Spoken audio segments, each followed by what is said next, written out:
ଶାଶୁ ଘରେ ବର୍ଷା ପ୍ରିୟଦର୍ଶିନୀଙ୍କର ଆଜି ପ୍ରଥମ ଦିନ। ଶାଶୁ ଘରେ ପ୍ରଥମ ଦିନ କେମିତି କାଟିଲେ ବର୍ଷା, ଆଉ ବାହାଘର ପରେ ଏବେ ତାଙ୍କ ସ୍ୱାମୀଙ୍କ ସହିତ ସେ ଖୁସିରେ ଅଛନ୍ତି କି ଦୁଃଖରେ ଅଛନ୍ତି।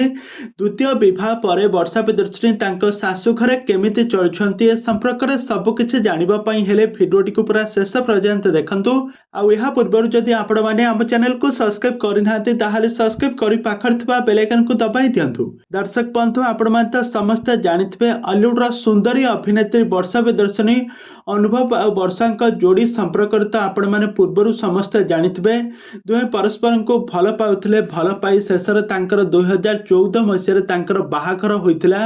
ତାଙ୍କ ବୈବାହିକ ଜୀବନ ବହୁତ ଖୁସିରେ ଚାଲିଥିଲା। ଦୁହେଁ ପରସ୍ପରଙ୍କୁ ବହୁତ ରେସ୍ପେକ୍ଟ କରୁଥିଲେ, ବହୁତ ଭଲ ପାଇବା ଦେଉଥିଲେ। କିନ୍ତୁ ହଠାତ୍ ଏମିତି ତାଙ୍କ ଜୀବନରେ ଏମିତି ଏକ ମୋଡ଼ ଆସିବ କେହି ବି କେବେ ବି ଭାବିନଥିଲେ।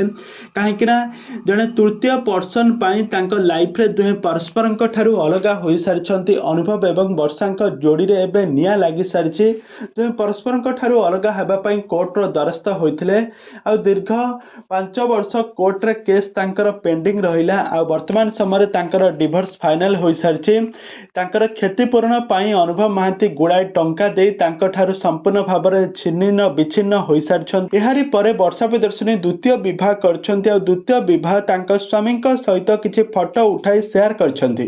ଆଉ ସେ ବହୁତ ଖୁସି ଅଛନ୍ତି ବୋଲି ସେୟାର କରିଛନ୍ତି। ତାଙ୍କ ଶାଶୁ ଘରେ ସେ ପ୍ରଥମ ଦିନ ବହୁତ ଖୁସିରେ କାଟିଛନ୍ତି ବୋଲି କହିଛନ୍ତି। କାହିଁକିନା ବର୍ଷା ପ୍ରିୟଦର୍ଶିନୀଙ୍କର ଆଗାମୀ ଦିନରେ ଆସୁଛି ନୂଆ ଓଡ଼ିଆ ଚଳଚ୍ଚିତ୍ର ୱାଇଫ୍। ତ ଏହି ୱାଇଫ୍ ଚଳଚ୍ଚିତ୍ରରେ ବର୍ଷା ପ୍ରିୟଦର୍ଶିନୀ ଦ୍ୱିତୀୟ ବିବାହ କରିଛନ୍ତି। ବର୍ଷାଙ୍କ ଦ୍ୱିତୀୟ ବିବାହକୁ ନେଇକି ଚାରିଆଡ଼େ ଏବେ ବହୁତ ସାରା ଚର୍ଚ୍ଚା ହେଉଛି। ବର୍ଷା ପ୍ରିୟଦର୍ଶିନୀ ବହୁତ ଭଲ ଭାବରେ ଅଭିନୟ କରୁଛନ୍ତି ଏହି ସିନେମାରେ। ଦ୍ୱିତୀୟ ବିବାହ କରିଥିବା ବେଳେ ଏକ ରିଅଲ ଲାଇଫର ଭଳି ନଜର ଆସୁଛି। କାହିଁକିନା ଏହି ସିନେମାଟି ବର୍ଷାଙ୍କର ତାଙ୍କ ଜୀବନ କାହାଣୀକୁ ଆଧାର କରି ଏହି ସିନେମାଟି ପ୍ରସାରିତ ହେଉଛି। ଆଉ ଏହି ସିନେମାକୁ ଦେଖିବା ପାଇଁ ଦର୍ଶକମାନେ ମଧ୍ୟ ବହୁତ ପ୍ରଶଂସା ମଧ୍ୟ କରୁଛନ୍ତି।